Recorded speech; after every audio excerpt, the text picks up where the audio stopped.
എൻ്റെ ഹസ്ബൻഡിന് എന്നെക്കാൾ കൂടുതൽ സമയം ഫ്രണ്ട്സിൻ്റെ അടുത്ത് ടൈം സ്പെൻഡ് ചെയ്യാനാണ് ഇഷ്ടം. ഈ അടുത്ത് എൻ്റെ ഒരു ക്ലയൻറ്റ് എന്നോട് പറഞ്ഞിട്ടുള്ള ഒരു പരാതിയായിരുന്നു ഇത്. യഥാർത്ഥത്തിൽ ഇത് കേട്ട സമയത്ത് ഇത് കേൾക്കുന്ന ഓരോ ഹസ്ബൻഡുമാരോടും എനിക്ക് പറയാനുള്ളൊരു കാര്യം, നിങ്ങളുടെ ഭാര്യ ഒരു സമയം നിങ്ങളോട് ചോദിക്കുന്നുണ്ടെന്നുണ്ടെങ്കിൽ നിങ്ങൾ കൃത്യമായിട്ടും ആ ഒരു ക്വാളിറ്റി ടൈം കൊടുക്കണം എന്നുള്ളതാണ്. പക്ഷേ ഒരു കാര്യം പറയട്ടെ, ഇത് നിങ്ങളുടെ ഭാര്യ പറഞ്ഞിട്ട് ചെയ്യുന്നതാവുമ്പോൾ അത് നിങ്ങൾക്കൊരു കടമ ചെയ്യുന്നത് പോലെയാവും. മറിച്ച് നിങ്ങളത് ഇഷ്ടത്തോടെ ചെയ്യുന്ന സമയത്ത് നിങ്ങൾക്കതൊരു കടമ ചെയ്യുന്നത് പോലെ ആവില്ല.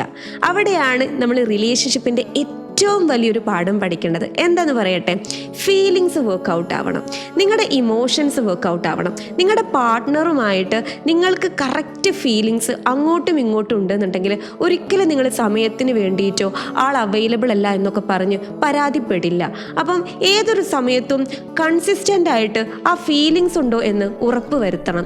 ഇനി അഥവാ അത് കുറവാണെന്നുണ്ടെങ്കിൽ നിങ്ങൾ തന്നെ പരസ്പരം എഫക്റ്റീവായിട്ടുള്ള കമ്മ്യൂണിക്കേഷൻ, പരസ്പരം അങ്ങോട്ടും ഇങ്ങോട്ടും കമ്മ്യൂണിക്കേറ്റ് ചെയ്തിട്ട് എന്താണ് സോർട്ട് ഔട്ട് ചെയ്യാനുള്ളത് എന്ന് പരസ്പരം അണ്ടർസ്റ്റാൻഡ് ചെയ്യുക. പോസിറ്റീവ്സ് മാത്രം നോക്കാതെ അയാൾക്ക് നെഗറ്റീവ്സും ഉണ്ടാകും. ആ നെഗറ്റീവ്സ് എങ്ങനെ സോർട്ട് ഔട്ട് ചെയ്യാൻ പറ്റും, അതിനെ എങ്ങനെ അടിപൊളിയാക്കാൻ വേണ്ടി പറ്റും, എങ്ങനെയാണ് അവരെ ആക്സെപ്റ്റ് ചെയ്തിട്ട് ആ രീതിയിലാവുമ്പോൾ നിങ്ങളുടെ റിലേഷൻഷിപ്പ് കുറച്ചുകൂടി ബ്യൂട്ടിഫുൾ ആകും.